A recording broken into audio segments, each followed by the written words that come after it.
शहर के सबसे महंगे और पॉश इलाके में एक शानदार महलनुमा इमारत थी, जहां सेठ वकार रहता था। उसका नाम ही इस इलाके में एक रुतबे की निशानी समझा जाता था। वकार की जिंदगी सिर्फ दौलत से नहीं, बल्कि उसके गुरूर से भरी हुई थी। वो सुबह जब अपने नर्मो मुलायम बिस्तर से उठता, तो उसके कदमों में रेशम के कालीन होते और सामने उसके मुलाजिमों की फौज होती, जो उसके एक इशारे के मुंतजिर रहते। उसने कभी मेहनत को नहीं समझा था, बल्कि उसने हमेशा पैसों की ताकत को ही खुदा का दर्जा दिया था। उसका लिबास महंगी तरीन सिल्क का होता और उसकी उंगलियों में चमकती हुई अंगूठियां उसकी अमीरी का इजहार करती थी। मगर इन सब के पीछे उसका दिल पत्थर का हो चुका था। वो सड़क पर चलने वाले आम लोगों को चींटियां समझता था। जब वो अपनी चमकती हुई गाड़ी से बाहर निकलता, तो उसका अंदाज ऐसा होता जैसे वो जमीन पर नहीं, बल्कि लोगों के जज्बात को कुचलते हुए चल रहा हो। उसको लगता था कि उसकी दौलत उसे कभी कमजोर नहीं होने देगी और ये वक्त हमेशा उसके लिए रुक जाएगा। उसकी निगाहों में सिर्फ अपने सिवा किसी की इज्जत न थी, और यही वो गुरूर था जिसने उसकी आंखों पर पट्टी बांध दी थी। एक गर्म और तपती हुई दोपहर थी, जब सूरज की किरणें आग बरसा रही थी। वकार अपनी नई मॉडल की गाड़ी से उतरकर एक जरूरी बिजनेस मीटिंग के लिए एक तंग बाजार से गुजरना पसंद करता था, क्योंकि वहां रास्ता थोड़ा छोटा था। वो अपनी मोबाइल स्क्रीन में गुम था और उसकी तवज्जो का मरकज सिर्फ उसकी बिजनेस डील थी।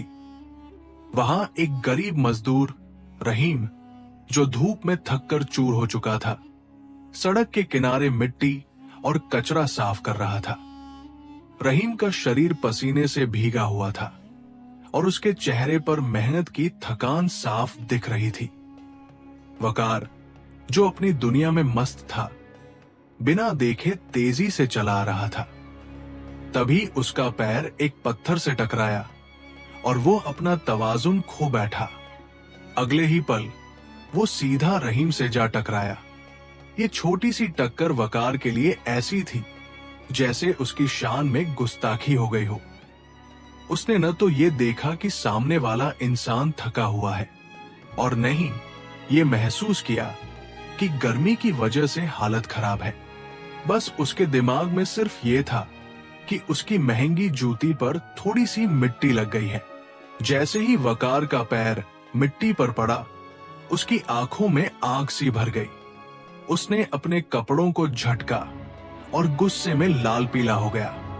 उसने बगैर सोचे समझे रहीम के सीने पर एक जोरदार लात मारी। रहीम, जो पहले ही कमजोर था, लड़खड़ाकर गिर गया। वकार चिल्लाने लगा, अंधे हो क्या? देखकर नहीं चल सकते? क्या तुम्हें दिखाई नहीं देता कि तुम किससे टकरा रहे हो? मेरी ये कीमती जूती गंदी हो गई है। इसकी कीमत तुम्हारी पूरी जिंदगी की कमाई से ज्यादा है। रहीम ने उठने की कोशिश की। उसकी आंखों में आंसू थे, लेकिन वो चुप रहा। उसने हाथ जोड़कर माफी मांगी। साहब, गलती हो गई, माफ कर दें। धूप की वजह से चक्कर आ रहे थे। लेकिन वकार ने उसकी बात सुनने के बजाय उसे मजीद जलील किया और वहां मौजूद लोगों के सामने उसकी तजलील की। वहां खड़े लोग भी चुप थे। कोई उस अमीर के खिलाफ बोलने की हिम्मत नहीं कर रहा था। उस पल वकार ने सिर्फ एक मजदूर को नहीं, बल्कि इंसानियत को ठोकर मारी थी। उसका गुरूर उसके लिए सब कुछ था। उस रात वकार ने अपने घर पर एक बड़ी पार्टी रखी थी। उसने शाम को वही वाकया अपने दोस्तों के सामने बड़े मजाक और फख्र के अंदाज में सुनाया। उसने कहा, आज एक मजदूर ने रास्ता रोक रखा था। मैंने उसे ऐसा सबक सिखाया कि वो जिंदगी भर याद रखेगा। उसके दोस्त हंसते रहे और उसकी तारीफ करते रहे कि तुम सही करते हो वकार, इन गरीबों को औकात दिखाना जरूरी है। वकार को जरा भी एहसास नहीं था कि वो जिस गुरूर की इमारत पर खड़ा है उसकी बुनियादें खोखली हो रही है।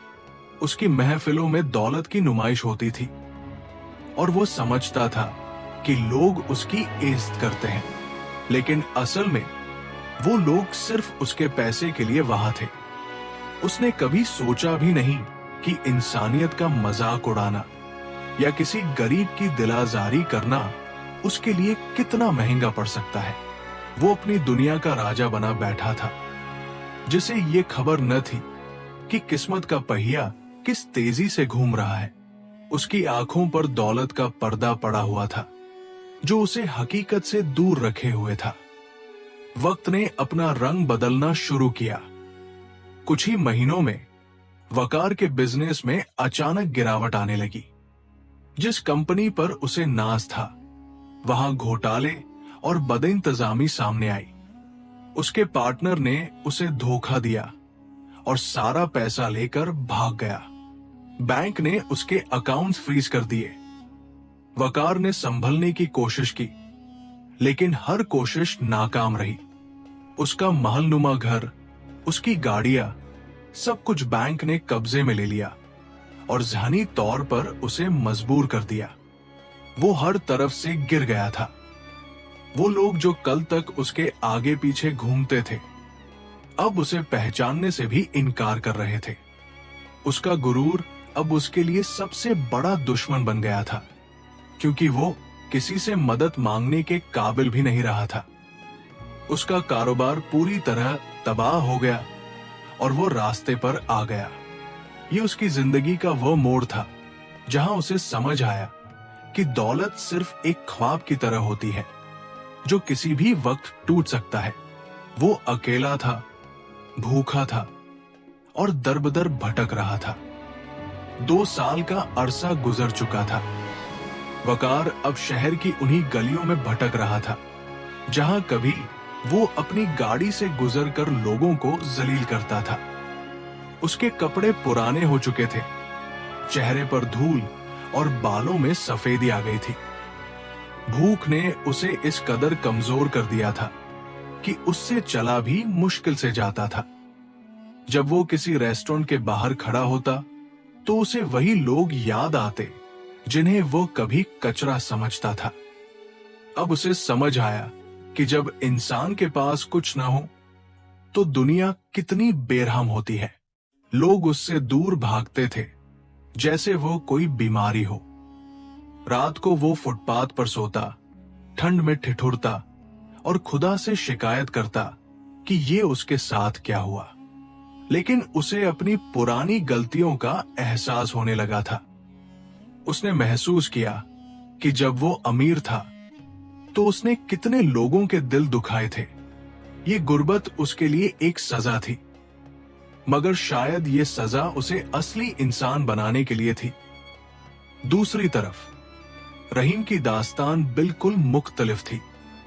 उस दिन की तजलील के बाद रहीम ने हार नहीं मानी थी। उसने ठान ली थी कि वो अपनी मेहनत से कुछ बनकर दिखाएगा। उसने छोटी मोटी मजदूरी से शुरू किया, फिर एक छोटी दुकान लगाई और अपनी ईमानदारी और मेहनत के बलबूते पर वो आगे बढ़ता गया।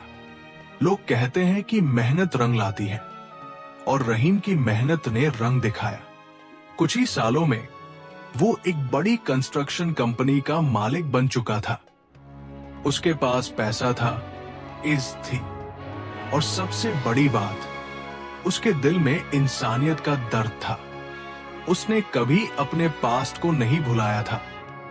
वो जानता था कि गरीब होना क्या होता है, इसलिए वो हमेशा अपने कर्मचारियों और गरीबों की मदद करता था। उसकी कामयाबी का राज उसका नेक इरादा और सब्र था।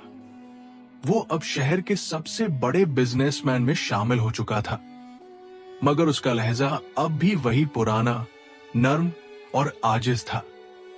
एक सर्द रात वकार एक बड़े ऑफिस के बाहर खड़ा था, ये उम्मीद लिए कि शायद वहां से कोई खाने का पैकेट या थोड़े पैसे मिल जाएं। तभी उसी ऑफिस का गेट खुला और एक चमकती हुई लग्जरी गाड़ी बाहर निकली। गाड़ी में से रहीम निकला जो अब एक कामयाब इंसान बन चुका था। वकार ने उसे देखा, लेकिन वो उसे पहचान नहीं पाया, क्योंकि उसके लिए तो वो बस एक मजदूर था जिसे उसने कभी लात मारी थी।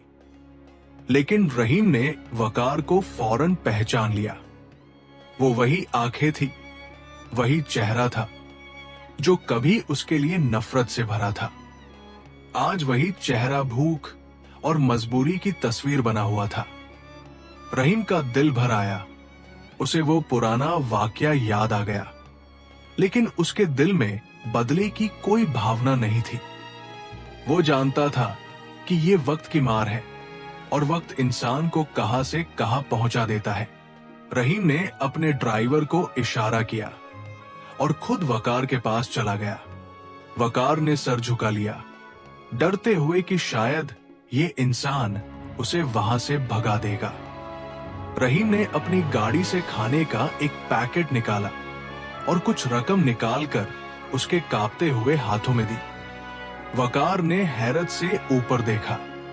रहीम ने मुस्कुराते हुए कहा, साहब, क्या आपने मुझे पहचाना? शायद नहीं। कुछ साल पहले इसी सड़क पर आपने मुझे एक मजदूर समझकर लात मारी थी। आज मैं यहां हूं और आप वहां हैं। वक्त बदलते देर नहीं लगती और किस्मत का पहिया कभी भी घूम सकता है। मैं यहां आपको जलील करने नहीं आया, बल्कि ये बताने आया हूं कि दौलत इंसान को बड़ा नहीं बनाती, बल्कि उसका अखलाक बड़ा बनाता है। इसलिए दौलत पर नहीं, हमेशा इंसानियत पर गुरूर करें। वकार के हाथों से खाना गिर गया और उसकी आंखों से आंसुओं की झड़ी लग गई। उसे समझ आ गया कि उसने कितनी बड़ी गलती की थी। वो शख्स जिसे वो कचरा समझता था, आज उसकी जिंदगी बचा रहा था। उसे एहसास हुआ कि असली दौलत पैसा नहीं, बल्कि किसी का दिल जीतना है। रहीम के अल्फाज उसके दिल में उतर गए। उस दिन के बाद वकार की जिंदगी बदल गई। उसने रहीम की दी हुई रकम से छोटा सा काम शुरू किया और फिर कभी पीछे मुड़कर नहीं देखा। उसने महसूस किया कि मेहनत और आजिजी ही कामयाबी की असली कुंजी है। आज वकार एक इज्जतदार इंसान है और वो हमेशा लोगों को यही कहानी सुनाता है कि कभी किसी को कमतर न समझो, क्योंकि वक्त किसी का इंतजार नहीं करता और खुदा जब चाहे फर्श वाले को अर्श पर और अर्श वाले को फर्श पर ला सकता है। ये कहानी हमें सिखाती है कि इंसानियत ही सबसे बड़ा मजहब है।